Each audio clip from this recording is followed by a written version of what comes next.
আহিরি রাঙ্গার জন্য খুব বড় করে একটা পার্টি থ্রো করে, যেখানে সে তার বয়ফ্রেন্ডকে নিয়ে আসে আর বয়ফ্রেন্ডের সাথে রাঙ্গার পরিচয় করিয়ে দেয়। রাঙ্গা ওদের দেখে বুঝতে পারে যে আহিরি আর অয়ন দুজনে একসাথে খুব হাসি খুশি আছে। রাঙ্গা মনে মনে ভাবে, আমি তো এটাই চেয়েছিলাম যে আহিরি দিদি খুব ভালো থাকুক। এরপর রাঙ্গা আর একলব্য সবার সাথে খুব কথা বলতে থাকে। এদিকে বৃন্দার পাঠানো লোকটি নিজের কাজ করতে গিয়ে বৃন্দাকে ফোন করে জানায় যে সে তার সমস্ত কাজ করে দিয়েছে, শুধু একবার কেকটা কেটেই দেখুক না, তারপর খেলা জমে যাবে। এই বলে লোকটা ওখান থেকে চলে যায়। এদিকে আহিরি রাঙ্গাকে বলে, রাঙ্গা এবার তোমার কেক কাটার সময় হয়ে গেছে, কেকটা কাটো। এরপর রাঙ্গা কেক কাটতে গেলে ওখানে স্পার্কেলগুলো জ্বালিয়ে দেয় আর সেই স্পার্কেলের আগুন একলব্যর ব্লেজারে পড়ে যায় আর খুব সহজে একলব্যর ব্লেজারে আগুন ধরে যায়। একলব্য প্যানিক করতে থাকে, ভয় পেতে থাকে। রাঙ্গা নিজের হাত দিয়ে একলব্যর ব্লেজারের আগুনটা নেভানোর চেষ্টা করে আর বলে, উড়ানবাবু তুই ভয় পাস না, আমি আছি তোর সাথে, তুই ভয় পাস না। এরপর একলব্য ব্লেজারটা নিজের শরীর থেকে খুলে দেয়। রাঙ্গা ব্লেজারের গন্ধ শুকে বুঝতে পারে কেউ ইচ্ছে করে পেট্রোল দিয়ে দিয়েছে ব্লেজারে। আহিরিও গন্ধ শুকে বুঝতে পারে সত্যি একলব্যর ব্লেজারে কেউ পেট্রোল দিয়েছে। রাঙ্গা এবার মনে মনে ভাবে, তার মানে আমি যে লোকটাকে সন্দেহ করেছিলাম সেই এই কাজটা করেছে। একলব্য তো ভয় পেতে থাকে, বলে কি আমাকে মারতে চায়, আমার তো ভেবেই একটু ভয় লাগছে। রাঙ্গা বলে, উড়ানবাবু এত ভয় পাস না, আমি আছি তো তোর পাশে, আমি তোর কিছু হতে দেব না। এদিকে প্রমিতা ভাবতে থাকে, কি ব্যাপার, এত রাত হয়ে গেল এখনো ছেলে মেয়ে দুটো এলো না কেন বাড়ি, আমার তো চিন্তা হচ্ছে। পাঞ্চালি বলে, আরে মা এত চিন্তা করো না, ভাই তো রাঙ্গার সাথে আছে, আর তাছাড়া সবে তো 11:30 বেজেছে, এই বয়সে এরকম পার্টি একটু এনজয় না করলে হয় বলো। প্রমিতা বলে, আরে না সেটা নয়, আসলে কি বলতো রাঙ্গা সত্যি এরকম পার্টিতে কখনো আগে যায়নি, তাই একটু নার্ভাসনেস হচ্ছে আমি।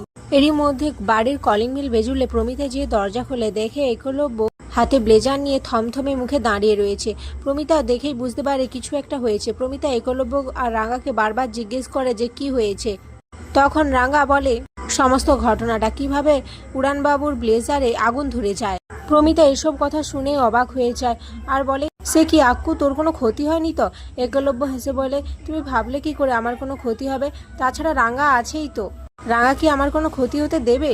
দাঁড়াও আমি ড্রেসটা চেঞ্জ করে আসছি। এই বলে একলব্য ওপরে চলে যায়। এদিকে প্রমিতা ভাবতে থাকে, আমার ছেলের এত বড় ক্ষতি কে করতে চাইলো? আহিরি তো আক্কুর কোনোদিন ক্ষতি করতে চাইবে না, তাহলে কে? আমি কিছু বুঝতে পারছি না।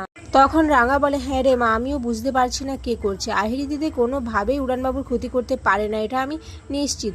তাহলে কে করতে পারে? সুব্রত তা তো এখন জেলে রয়েছে।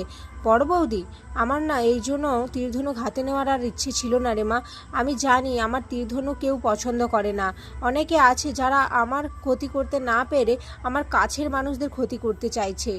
রাঙ্গা বলে, আমার আর কোনো ইচ্ছে থাকে না রে, এরকম ভাবে বিপদ আসতে থাকে, আমার আর তীরধনুক ধরার কোনো ইচ্ছে নেই। প্রমিতা বলে, এসব কি কথা রাঙ্গা, তুই তোর খেলাতে ফোকাস কর, আর এরকম বিপদ আসবেই। তারই মধ্যে একলব্য চলে আসে আর এসে বলে, রাঙ্গা আমি জানতাম যখন তুমি খুব বড় তীরন্দাজ হয়ে যাবে তখন এরকম বিপদ আসবেই। রাঙ্গা তখন বলে, আমার তো এখন ইচ্ছে করছে ওই লোকগুলোকে তীর দিয়ে ফালা করে দিতে। একলব্য বলে, রাঙ্গা আমি প্রথমে চেয়েছিলাম তুমি খেলাতে ফোকাস করো, কিন্তু আমি এখন বলছি তুমি যদি সত্যজিৎ স্যারের সাথে হাত মিলিয়ে এইসব ক্রিমিনালদের ধরে মারো, তাহলে আমার কোনো বাধা দেব না, আমি তোমাকে আর আটকাবো না রাঙ্গা।